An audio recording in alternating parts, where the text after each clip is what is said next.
checked out Hunt, Horrors of the Gilded Age, a new third-person shooter. Trailer. Now, Ben, Game you is just set saw in a the pretty 1800s and is described as a flying striking multiplayer experience.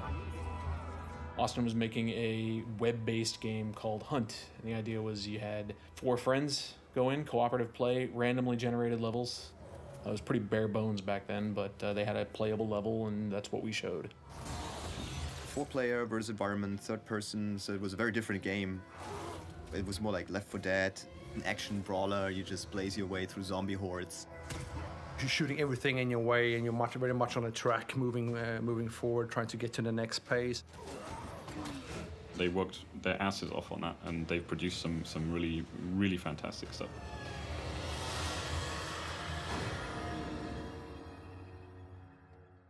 Crytek went through, let's say, difficult time, so we had to restructure the company. Unfortunately, that meant the closure of the Austin studio, and we moved Hunt then back to Frankfurt, where the main offices are. It took us, I think, 3 to 4 months to look at the game, look at the potential of the game, getting into the designs, getting into the implementation, seeing to what level we could take it.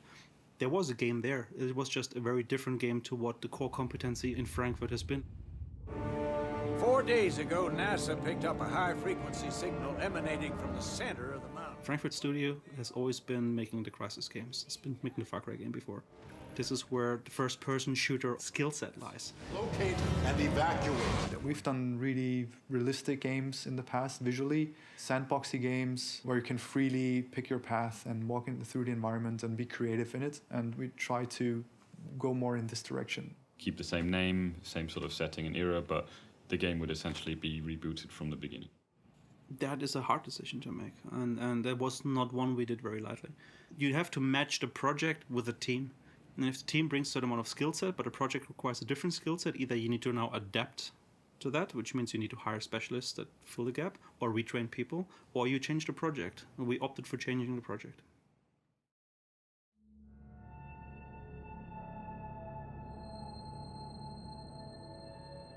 What we wanted to achieve with Hunt in the long term was sustained tension for players so that they are never really sure quite what is going to happen. It's an anticipation. You're out there in the woods, you're alone in the dark, the environment seems to be a threat to you, you hear things, but you don't know what it is. Hunt is not necessarily a game that relies on jump scares. It is not a linear horror experience. You have to think about it more as a game where you and your friend rely on your senses. Did I hear anything? Did I see any movement? A large important part of the game is the fear of loss. Someone might be watching me right now. If I take this one wrong step, I'm gonna lose everything. You're trying to look for something, you don't know what's around you, and if you step on a twig, you're fucked, man. Something's gonna happen. The game is set basically at the last half of the 19th century, primarily in Louisiana. We have a large open world map. Players can pick the number of targets that they want to try to track down. You can decide on the fly how you want to play the mission. Do you go in for a particular target? Do you want to kill all targets? Are you there only to hunt the players? For example, it's a valid strategy to let one team do the work, and you can stalk them along and wait until they get the reward from the mission, try to take it off them. In our game, you can play it in any way you want to, but normally reckless players are dead players. You will face AI enemies. At the same time, you will face other players. Your decision, your actions in the game will be either beneficial for you, if you're quiet, if you're carefully about your steps, or can create a lot of danger to you. Be very, very quiet and tell if you The bosses have left traces in the maps, and that means that also people are looking for the same tracks and they're going after the same stuff, and you're going to encounter other players there. You're way too visible now. Get some cover. You're trying to follow the track of the boss you're hunting down, and all of a sudden you're hearing that thing that sticks out that you know is not AI. So you see birds rising up somewhere. Maybe player triggered them. You hear some distant gunshots. You see some flashes in the woods. And that is the moment where you go like, okay, buddy, as a player, I heard somebody reloading. Somebody's fiddling with some lock. Somebody's opening a gate. Somebody walked too close to some dog kennel. There's somebody around me and I don't know where it is. So the resupply center is over here. Your voice is casted out in a proximity around you. So if you're too far away from your partner, suddenly they can't hear you. If you're too close to an enemy, suddenly they can. And the most scary moments of this game is when I'm in some dark bush, bush somewhere, and I'm hiding around, and I'm just hearing people moving, talking. And I don't want to move. If I make the wrong call, I'm dead immediately. We have like this concept of the darkness. It's like a detective mode, a dark side mode, where you can kind of see like the weird things happening in the world. It's a bit like Star Wars, where you can feel the Force, right? Because you can see things in the environment. It's going to benefit you on your way to track the monsters.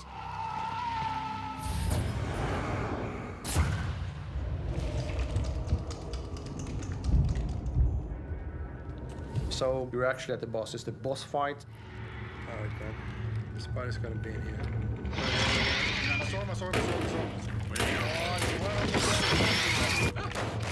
Then you have the kill and the banishing phase.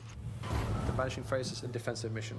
It takes a little bit of time to open a portal to hell and send the boss back, which will send a signal to the whole map. Somebody is doing something over there.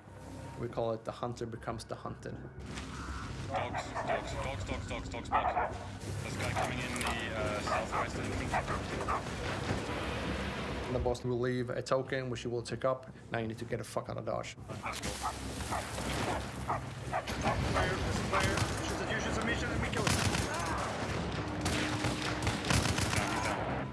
We're quick, the other guys are still behind us. Let's keep going. Go. I take off my headphones after a play session, and I'm just, you know, I'm looking around and I'm catching my breath.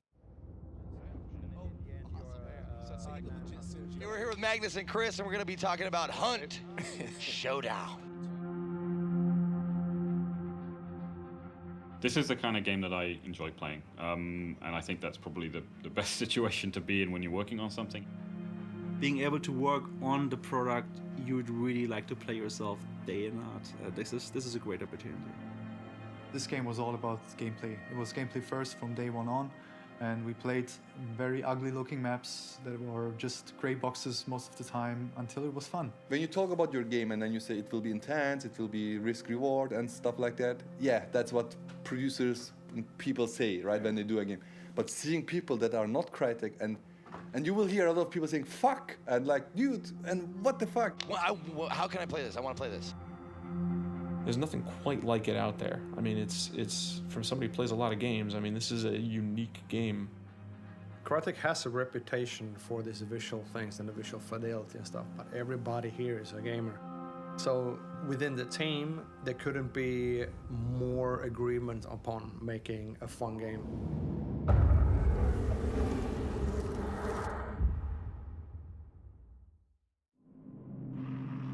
We were absolutely sure, of course, of the time frame where our game would play, so in 1890, more or less. That era defined the technology level that we could access. Although guns are really important in our game, they have to fit into the whole package. We took our time to get the art direction right, the dirtiness, the grittiness of Hunt. And if it's a real weapon, you really dive into the model, you do your research about the history of the gun, you grab a lot of reference. While with a more fictional design that we also have, of course, there comes more artistic freedom. We'd start with a really simple gray box thing so the designers can play around with it, balance it out, maybe find out if the weapon is really the right thing for our game. Maybe we drop it at that point. But if the concept is proven, we do more detailed white boxes where all the movable parts of a weapon are present. And that's usually the point where I are in close connection to the animators and I explain to them, okay, this gun is moving and functioning this way. From there, it's more improving and detailing out those white boxes. We add successively more detail until the shippable quality. We imagine the hunters being also craftsmen who build their tools to their needs. They are handy in inventing traps and devices. Sticky bombs, for example, we have a modular system, so we have a spiked sticky bomb frame that we can combine with different charges. The concertina, which is a barbed wire bomb to prevent enemy movement. And that's a lot of fun. It's basically changing the shape of the battlefield. My favorite weapon to work on was the Mosin Nagant rifle. We have really nice sound design on the weapon. The animations are already quite nice and When you take some shots at enemies, for example, the payoff from each shot is really there. The weapons list and the weapon cast that we have, that we would like to have in the game, is really huge. So there's a lot of stuff going in. And a lot of weapons that people don't know about, even weapons that I didn't know about existed before I joined the team. People can be curious about what will be in the final game.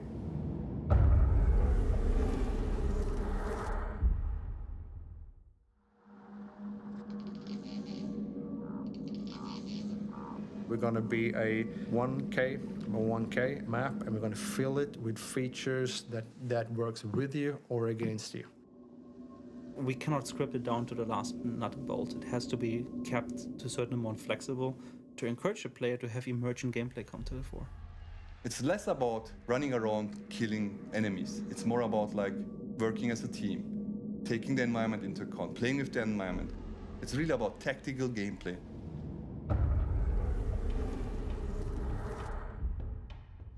What I've built here is they can take cover behind this card. Now we have this window, so that means if the team members are sitting here, they can open up the shutters and then try to shoot you. So there's a ladder that you can climb up and then try to really run around here so that you can also enter this building and then try to kill the enemy. Everything has to make sense. So let's say if you see a door or a gap where you can jump through in a distance, there's definitely a challenge behind it or in front of it. We have these barricaded doors, right? So this means you can only open up from the interior, but now we have little holes in the wall, so that means you can shoot the lock from behind, so it will open up. But if you shoot, it makes noise. Or what you can do is actually you can try to explore the world and then get this sledgehammer or a wooden axe and then try to break through it. We allow you to explore freely. The only thing we can do is we can set the cornerstones. We can give you variables, and then depending on how you change them, other things will be affected by it. It's a very sandbox environment. It's very dynamic.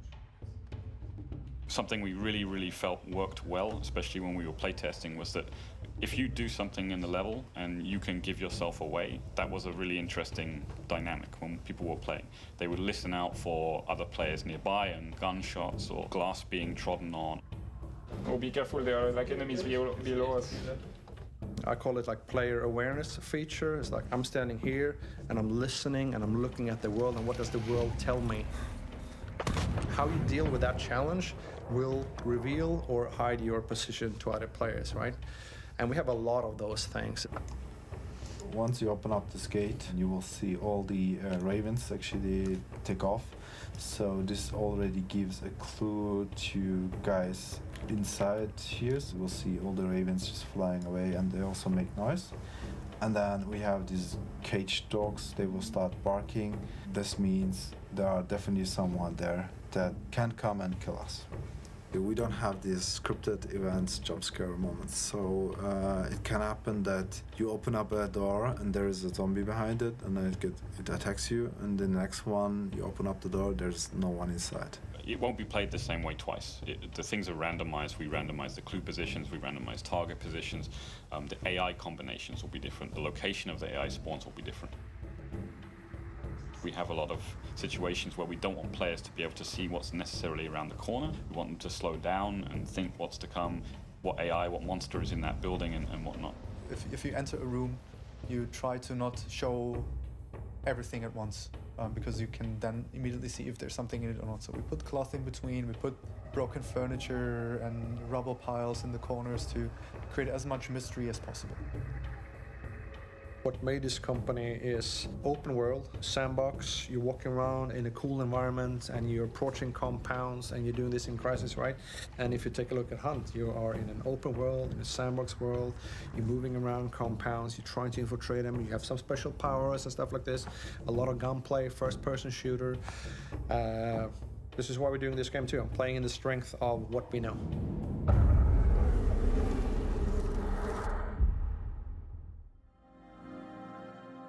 I'm an artist like everybody else, and like all artists, man, you want to create an experience that goes from the game into the player, and these guys are really into your world and they're having fun, right? That's what I want too. And I think early access for our game, that's the best thing that could ever happen. This is something we couldn't have done in the past.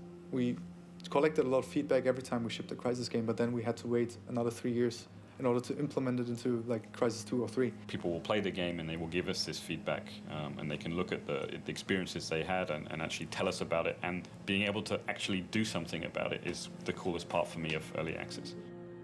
And we really have to engage the players, man. I'm completely open-minded.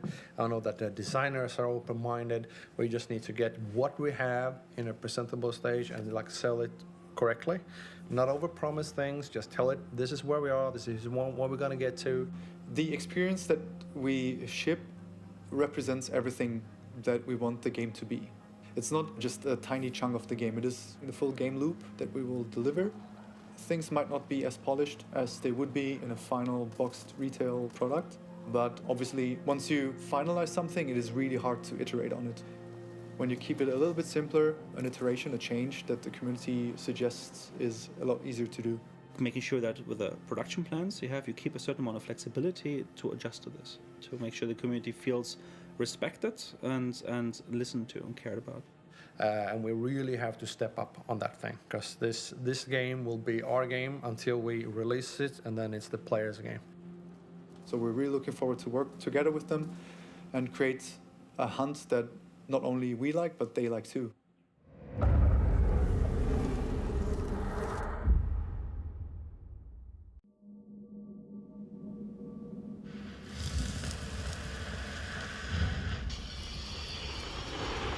Everybody say normally that audio is half, but in our game it's more, right? So this is very important that we nail it, right? Players can listen to their surroundings and pretty much get a good idea about where's dangerous parts, where are enemies. Like I'm standing here and I'm listening and I'm looking at the world, and what does the world tell me? Whatever sound plays has a real 3D world connection and actually means something. If you make a choice to go into the north entrance to a compound and then there's a chicken farm or something there, you're gonna hit like, and that of course gonna travel in the world itself. The richness that can come from that, with players kind of trolling each other and distracting each other and causing things to happen, people have deliberately tried to make as much noise as possible in order to draw other teams towards them and then basically hunt them back. The rotten part of the world we try to achieve with two ways. One is really like maggots and flies, so you basically hear like, oh, okay, something died here and is now rotting. It also helps to make you believe in the environment, that it's like hot or humid and you're in the swamp and like, okay, it stinks. Actually, that's what we're trying to convey. And the other part is obviously the supernatural elements where we mix these low rumbles to make you feel like, okay, that's not a nice place to spend my vacation on. So the grunts are human, right, by default. They've been turned or zombified. We figured we don't want to go too much of a zombie, like the typical... We went a little more into this sickness and illness, like heavy breathing. For the bosses and specials, they're supposed to have their own unique characters. So we're using a lot more animals and mixing them in. In Hunt, we decided to go for voice communications a little differently. You know, in most games, you're on your own channel with your own team. You can kind of talk freely. But now the new thing is that it's actually 3D positioned, so it is coming from the game world. Suddenly, voiceover people is not like this optional layer of extra communication and tactical gameplay between two players. It had an input and an influence into the world. Get in there and get out. It's a really interesting dynamic because you put so much emphasis on communication in a game where survival is important, and then suddenly when there's other people, it gets taken away real quick. You know, you can't shout out your playbook. We have these moments in the game where you just hear people saying like, shh, shh, be quiet, they're around the corner. I've had people act as complete bait, you know, these are excellent actors that stand in a corner and they're like, oh, I don't know, there's no target down here and I'm really lost. You know, they're just sitting in a corner, like just waiting for that guy to come around the corner. I hope he doesn't get me, I'm reloading. As an audio guy, I really like that audio has such a high value, that it's not only immersion and music and like, you know, getting feedback over it. It's really like a core pillar of the whole experience playing it.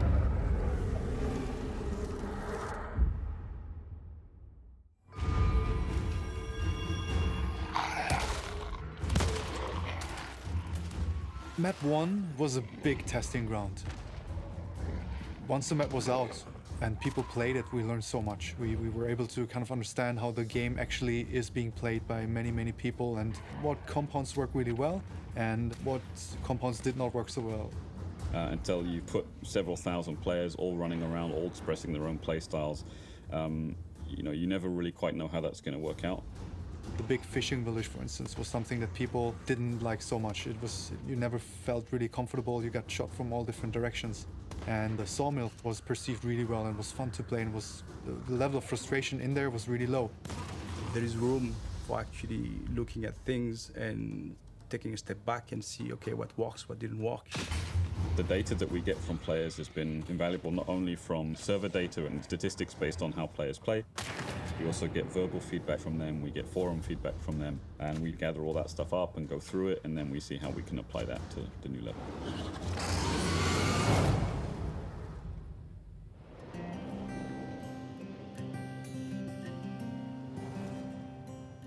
The first things that we tried to nail down was what kind of main natural features we wanted to have in the map. It was always good to have like an axis from going from east to west and from north to south. It really helps the players to kind of know where they are on the map, and they know, okay, if I follow this river, if I follow this road, I will always end up in that location. We said we want to be closer to the ocean, so we do have a delta, a river delta on one side of the map, and train tracks, a main line of train tracks that goes through the entire map as well. We did a lot of design until we felt like there's enough diversity in the map, there's enough water versus forest versus open fields. We built them in the engine with really simple geometry, so we can get a feeling from a player's perspective as well and see if it feels good or not, and started to put the compounds in. We wanted to make sure that the compound locations and the positions of them made sense in the world. They didn't just exist in places because we needed them to be there. We wanted them to exist in places because that's where they would naturally have been built. We knew that we had spaces reserved for these compounds and POIs, and then we could kind of retrofit into this more natural layout and get a much more realistic feeling out of it. Since the second map is post-Civil War, we have a fortress, like an old Civil War fortress that's been abandoned, an old prison. And then you have like a rail station just for some infrastructure. And from those 3 points, we kind of build up all the other compounds. In the old map, some of the spaces felt the same, but you couldn't really tell the farms apart from each other. And now each farm or each compound does really have a theme that sticks out, that you remember. It's not just Farm A, Farm B, Farm C. It's ironworks, it's brickworks, it's tannery. It helps you to focus on gameplay instead of getting frustrated, instead of getting confused and thinking, is this the same place I've been before? And things like this, especially when you're stressed, you can get confused. The fort and the prison introduced a new type of architecture, a new type of layout to the game that we had no experience with beforehand. They're very inaccessible. I mean, that's their main goal of being inaccessible. You have a fort, you have a prison. You don't want an accessible prison because that would be a really badly designed prison. So it took us a while to fix that, to make it work for Hunt, because players who are defending the bounty shouldn't be in an extremely powerful position. And when you sit in the middle of a fort, I mean, you're the king of the hill inside of a fort, and it just did not work so well without modifications. We design the fort or the prison in a way that we can cut out areas. It also comes into play with the theme we have. It's post-Civil War. It's an old fort, it's been damaged, it's been shot at. You see like cannonball impacts in the walls. Everything is crumbling down, and this provides natural kind of entrances for players to come in.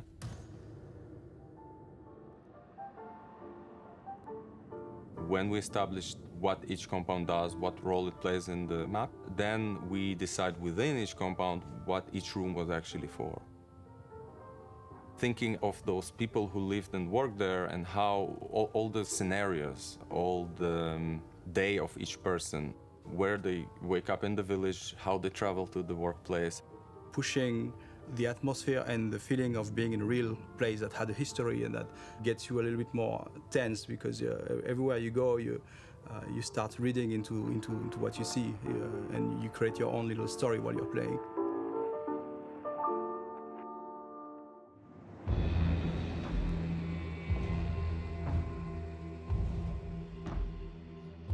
Map 2 is going to be a lot of things that players will feel they're very familiar with, but it's still going to be a totally different experience.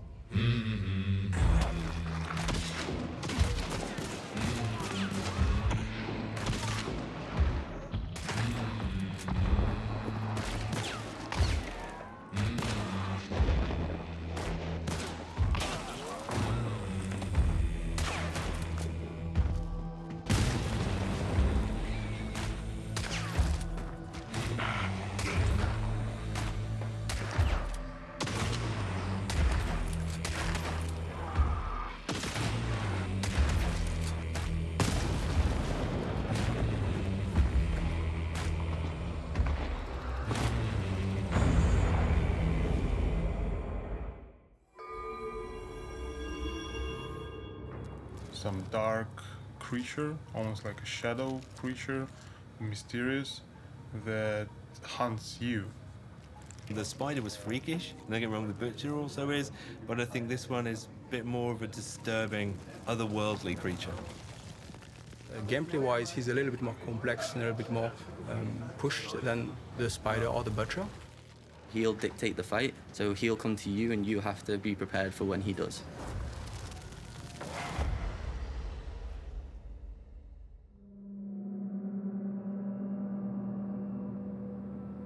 My take was just to make him as real as possible. The references were obviously insects, mummies and emaciated humans, and mud, like a lot of mud actually.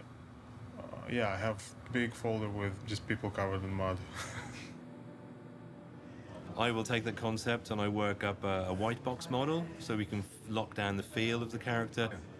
As we go through the process, we sort of merge the idea of what the model should look like with what games design would like it to be. This is the actual model in-game with the textures. So these spirals here where the bugs are running up him. There's these lanes here where bugs are running down his arms. He's very much a VFX heavy character, so Victor did the particles, did a good job there. He can now disappear and reappear into a puddle of insects, which is quite cool. This is the weak spot of the character, which is the chest area. So the idea was to make sure that we drive the player's attention towards this weak spot.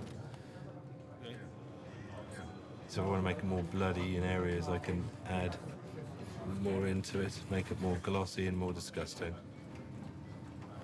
You have to look at some pretty horrific reference. I think at the beginning it was a little bit shocking, but after being in development for a couple of years, I'm kind of used to it now. From a gameplay point of view, what makes him the most interesting is he's very, very active. He's fast like the spider and he's as physical as the butcher. He'll kind of lure you to a position and then he'll just come and attack you very quickly, out of nowhere. He can come off the walls, he can come out of the floor, he can divide himself up. In a way, he's kind of hunting the player as much as they are hunting him. This boss offers quite a different challenge. His movement's completely different, so you'll see that he'll only appear when he makes himself vulnerable, so you can't just run and gun, basically. You can still hurt him, but it's not the most viable tactic, as it is with the other bosses. We have some cool tools in CryEngine where we can generate nav meshes in these compounds, and then he will use this and information about yourself to find you.